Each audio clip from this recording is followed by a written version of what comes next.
Hello guys, welcome to my new blog. দেখতেই পাচ্ছ আমি ঘুম থেকে উঠে গিয়েছি, বলতে স্কুলে চলে এসেছিলাম। স্কুল আবার ওপেন হয়ে গেছে, তো ঘুম থেকে উঠে গিয়েছি। তারপর আমার কিছু যেগুলো যথারীতি আমার কাজগুলো থাকে, যেরকম জামা কাপড় গোছানোর যে কাজগুলো থাকে সেই কাজগুলো করে নিচ্ছিলাম। তো দেখতেই পাচ্ছ, তো আমি ভাবলাম যে ক্লিপ নিয়ে নিই, তোমাদের সাথেও শেয়ার করি, কারণ ব্লগ সেরকম তো সেভাবে কি দেবো না দেবো সেটা ভেবে পাচ্ছিলাম না। তো যাই হোক, এইভাবে করে নিয়ে জামা কাপড় দেখতেই পাচ্ছ যে ভাঁজ করছি। তো তোমরা অনেকেই আমাকে রাস্তাঘাটেই বলো না কেন, যখনই আমার সাথে দেখা হয় না কেন, তোমরা অনেকেই আমার ব্লগ দেখছো। আমি খুবই হ্যাপি যে তোমরা আমার ব্লগগুলো দেখছো এবং আমার রেসপন্স করছো এত সুন্দর করে, তোমরা বারবার করে বলছো যে ভালো লাগছে। তো আমিও খুব হ্যাপি। তো যাই হোক, সন্ধ্যা দেওয়ার ডিউটি পড়েছিল, আমার সন্ধ্যা দেওয়ার দিচ্ছিলাম। আমাদের বাড়িতে আচার বানানোর আয়েস নেই, তো আচার বানানোর জন্য আন্টিকে বলা হয়েছিল, মানে লিপি আন্টিকে বলা হয়েছিল। তো লিপি আন্টি এসেছে। তো যাই হোক, মা এখানে যে যতটুকু পারবে ততটুকু মানে সাহায্য করে দিচ্ছিলো, আমগুলো কেটে দিচ্ছিল। তো আমাদের গাছের আম, আমাদের মিলের যে গাছের আমগুলো তোমরা আমার আগের ব্লগে দেখেছো, সেই আমগুলো। তো এক এক করে গাছের আমগুলোকে এইভাবে করে পিস পিস করে দেখেছো চাকুটা। আমার মাকে আমি মাঝে মধ্যে ডাকাত বলি, কারণ আমার মায়ের কাছে ভ্যারাইটি রকমের চাকু আছে, আর আমার মা যেখানেই চাকু দেখে না কেন সেখান থেকেই চাকু নিতেই হবে তাকে। তো যাই হোক, বিভিন্ন ভ্যারাইটিস চাকু দিয়ে সে যথারীতি নিজের কাজ করে যাচ্ছে, কাজগুলো আগিয়ে রাখছে আর কি, কারণ যতটা আগিয়ে রাখবে ততটা তার সুবিধে হবে। তো দেখতেই পাচ্ছ এখানে আমগুলো দেখেছো কত সুন্দর না, আমগুলো সব আমাদের মিলের গাছের আম, এত সুন্দর এবার আম হয়েছে।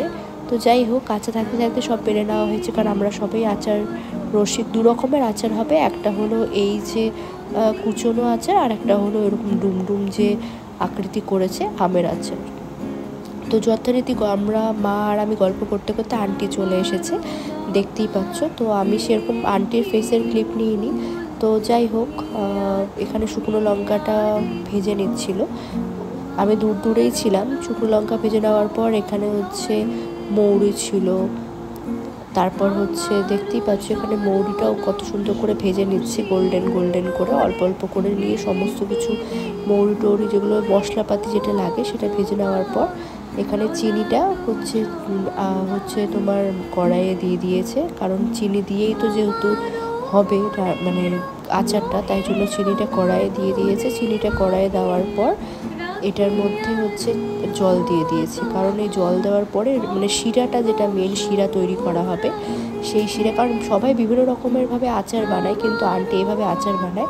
তো যাই হোক, আমরা দেখছিলাম, কারণ আমরা তো সেরকম আর হেল্প করতে পারছিলাম না, আন্টি যেহেতু আচার বানাবে। তো এখানে দেখতেই পাচ্ছ এটা দেওয়ার পর তারপর হচ্ছে যে ভাজা মশলাটা যেটা করে রেখেছিলো, সেই ভাজা মশলাটা মিক্সিতে আধো টাইপের পেস্ট করেছে, মানে একটা শুকনো টাইপের পেস্ট করেছে। তো দেখতেই পাচ্ছ এখানে সমস্ত পেস্টের জন্য রেডি করে দিয়েছে মিক্সির মধ্যে, সেটা করে নিয়ে মিক্সিতে পেস্ট করার পর তারপর ওটা হয়ে গেছে। তো পেস্ট করার পর এখানে দেখছিলো যে মানে এটা দেখার একটা প্রসেস আছে, গাঢ় হয়েছে কি গাঢ় হয়নি। তো এইভাবে করে নাড়িয়ে হচ্ছে করছিলো। তারপর হচ্ছে ডুমডুম আকৃতির যে আমগুলো ছিল সেই আমগুলো দিয়ে দিয়েছে। সেই আমগুলো দিয়ে দেওয়ার পরে দেখতেই পাচ্ছ, আমগুলো দিয়ে দেওয়ার পরে কার কার আমের চাটনি খেতে ভালো লাগে বা আমের আচার খেতে ভালো লাগে অবশ্যই কমেন্ট বক্সে জানিও, কারণ আমার তো ভীষণ ভালো লাগে আমের আচার খেতে, মানে আমার টক জাতীয় জিনিস খেতে আমার ভীষণ ভালো লাগে, সেটা আমেরই হোক বা তেঁতুলেরই হোক। তো যাই হোক, বাড়িতে আম এসেছে এবং আচার হবে না এটা হয়, কারণ এই যে আচারগুলো সেগুলো বিভিন্ন দিনে খাওয়া যায়, পরোটার সাথে খাওয়া যায়, ভাতের সাথে খাওয়া যায়। তো যাই হোক, এটা জাল হওয়া আমি এক রকমেরই আচারের ক্লিপ নিয়েছি তোমাদের সাথে শেয়ার করবো বলে। তো এখানে দেখো প্রায় শেষের পথে, নামানোর আগে এই যে ভাজা যে মশলাটা যেটা করেছে সেটা নামানোর আগে ভাজা মশলাটা এখানে দিয়ে দিয়েছে। তো নাড়িয়ে চাড়িয়ে তারপর নামিয়ে নেবে। তো যাই হোক, তো ব্লগটা জানিও তোমাদের কেমন লাগলো। আমি যতটা পারবো ততটা ব্লগ দেওয়ার চেষ্টা করব। পিকচার্স এখনও অনেকগুলো পোস্ট করা বাকি আছে, পিকচার্সগুলো পোস্ট করব। তোমরা অনেক আমার পিকচার্সগুলোতে ভালোবাসা দিচ্ছ, তো তোমাদেরকে অসংখ্য ধন্যবাদ। তো যাই হোক, আজকের ব্লগ হচ্ছে এখানেই ইতি।